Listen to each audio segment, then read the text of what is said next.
Welcome to the Fear and Greed Daily Interview. I'm Sean Aylmer. One of Australia's biggest renewable energy companies is rebranding as it prepares to launch completely green energy to consumers. Pacific Blue was previously known as Pacific Hydro and has a range of wind, hydro and solar assets, as well as a retail arm. What I find particularly interesting about this is the fact that Pacific Blue is one of the original players in this space, having been operating for more than 30 years. It means it should have a pretty decent head start over everyone else when it comes to the transition to green energy. Domenic Capomolla is the CEO of Pacific Blue, formerly Pacific Hydro. Domenic, welcome to Fear and Greed. Thank you, Sean. It's my pleasure to be here. 30 years in the space. I hope you know what you're talking about. Well, we should. We're an original pioneer in this space, 31 years this year.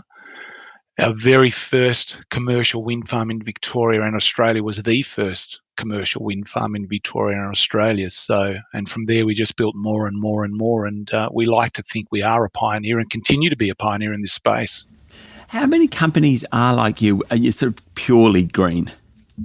We have done our research and we think we're the only 100% renewable energy generator. We do nothing else except wind, solar and hydro. So for example, we don't have gas peaking plants or small diesel plants to supplement some firming and what have you.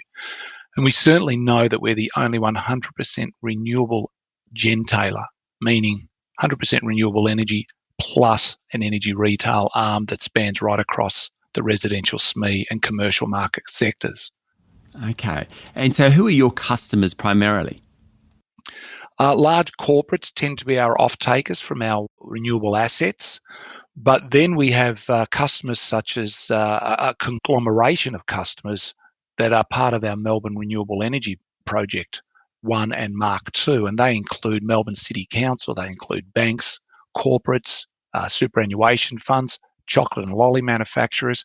And in fact, that particular project underwrote the building of our Crowlands wind farm. And so you can see how the coming together of retail corporations can actually promote building new renewable assets.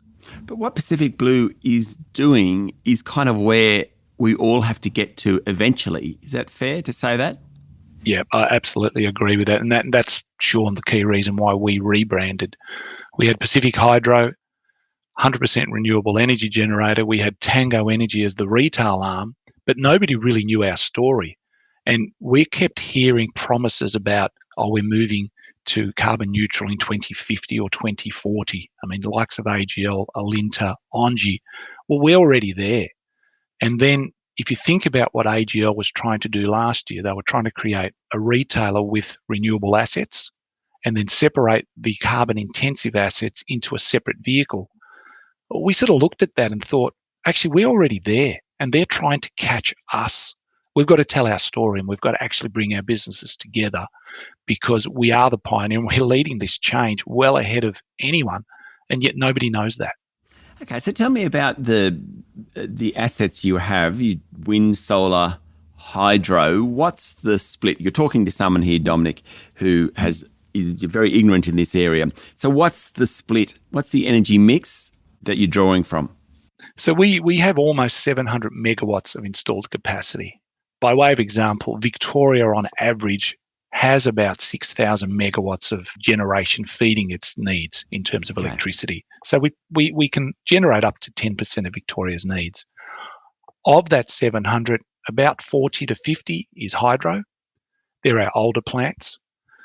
Over 500 is wind generation, and then we have, and most of that is in Victoria, by the way, 108 megawatts of that wind is in New South Wales.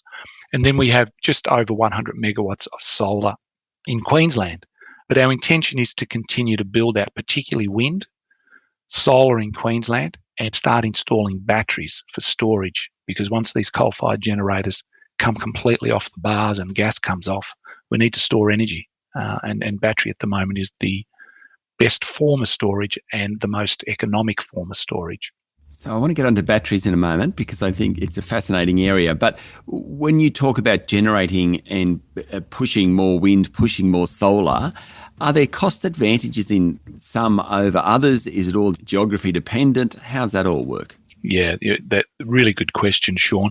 It is geography dependent. So, for example, to get a more efficient solar farm, the cost of building the solar farm generally anywhere on the East Coast is about the same per unit. But you can imagine in Queensland, there's more sun more often than there is in Victoria or Tasmania.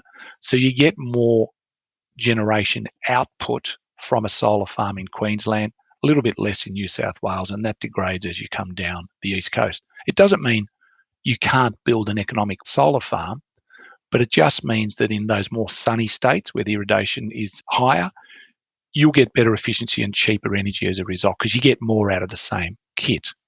Now, similarly with wind, we have 10 wind assets in the southwest corner of Victoria, in and around Warrnambool.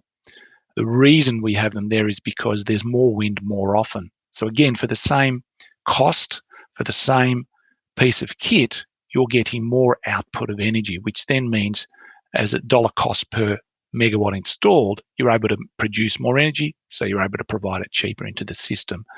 If you move inland, there's less wind. I mean, it makes sense. Near the beach tends to be windier than it tends to be inland. So it does depend on geography, and that geography really then dictates the resources that are available, both wind and the amount of sunlight hours. Stay with me, Domenic. We'll be back in a minute.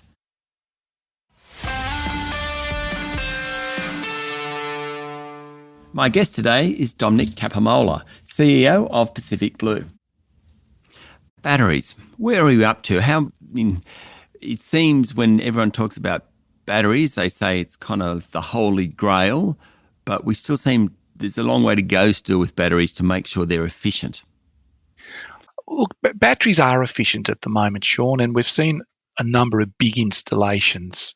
Probably the most public one is Hornsdale in South Australia a few years ago when, South Australia had their blackouts and Elon Musk challenged the SA government. And in fact, that's been a stunning success, that battery. There's been a number of very large-scale batteries as well. They are efficient. You fill them with renewable energy to make sure that they're renewable. The issue, though, with battery is they can have a 2 or 4 hour runtime at the moment. And we are talking in future state of longer run times for battery, but at the moment, 2 or 4 hours. So the issue is if the wind doesn't blow and the sun doesn't shine and you shut down all of these coal-fired generators, and if that event happens for a day, once you run out of battery, where are you going to get your power from? Yeah. And so the conversations around pumped hydro storage, which is Snowy 2.0. So that means effectively you've got a big dam up on a hill somewhere. The water spills into a hydro generator, down into another pond, and then you pump that water back up overnight. Now that's really cool, but what happens when you have a drought? And, this country's had droughts before. And so hydrogen is spoken about a lot at the moment.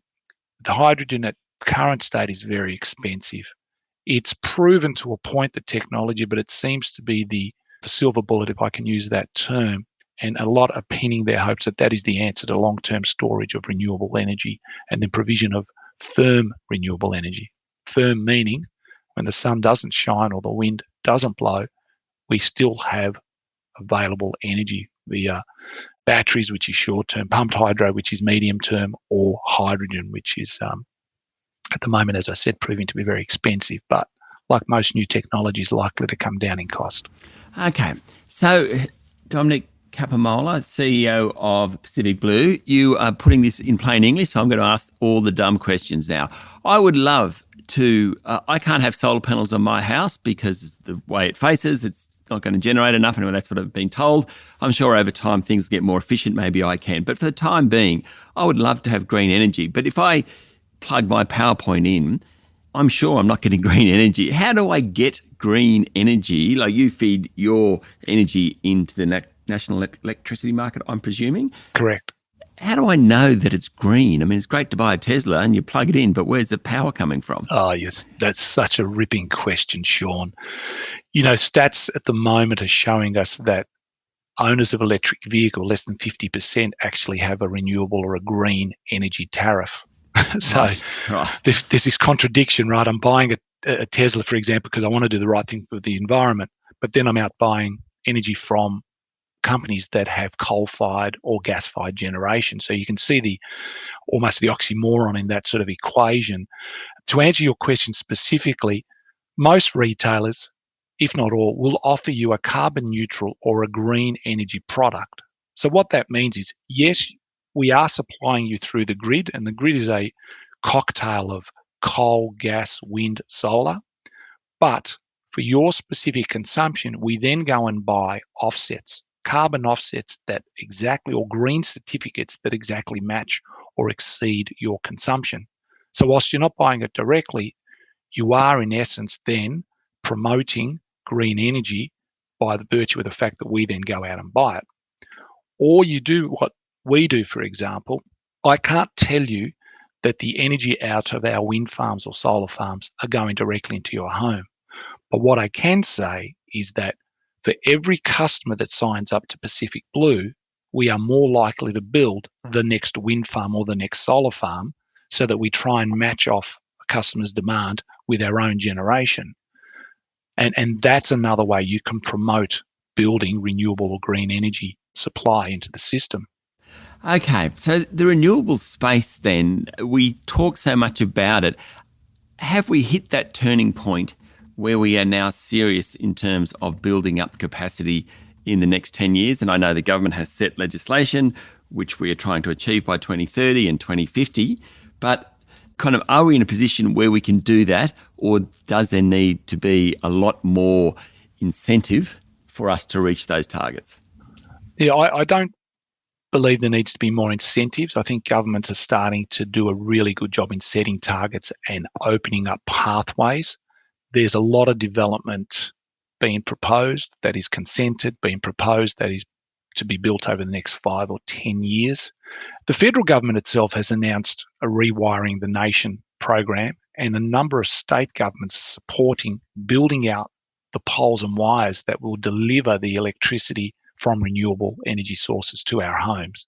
So the issue we have at the moment, Sean, is for every 1 unit of electricity that comes from a coal-fired generator, we need 4 or 5 units of renewable energy. Because you can imagine the wind doesn't blow all the time, but the coal does get burnt all the time.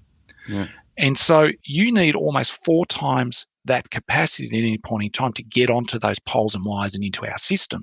Now, the system was never built for that. The poles and wires, both the high voltage and low voltage. So governments recognise this, and this is the biggest impediment to getting all these projects onto our system at the moment. The other dimension is, if you look at the government's ambitions 2040 and 2050, the amount of new builds that have started, that are being proposed or even thought about, are still not enough to hit that target.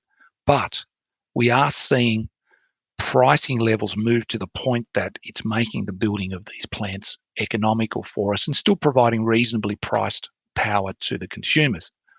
We've got to get away from this notion of cheap energy. Those days are gone. They went when Victoria's manufacturing started to disappear. We need reasonably priced energy, and renewable energy is reasonably priced and will continue to get cheaper as the technology gets better and more efficient. But governments are doing the right thing in terms of paving the way to building more and more of that poles and wires infrastructure to get our projects onto the system. They don't need to provide subsidies, because it does distort the economic signals then to commercial players such as us in the market. Domenic, thank you for talking to Fear and Greed. You are welcome, and thank you for your time, Sean.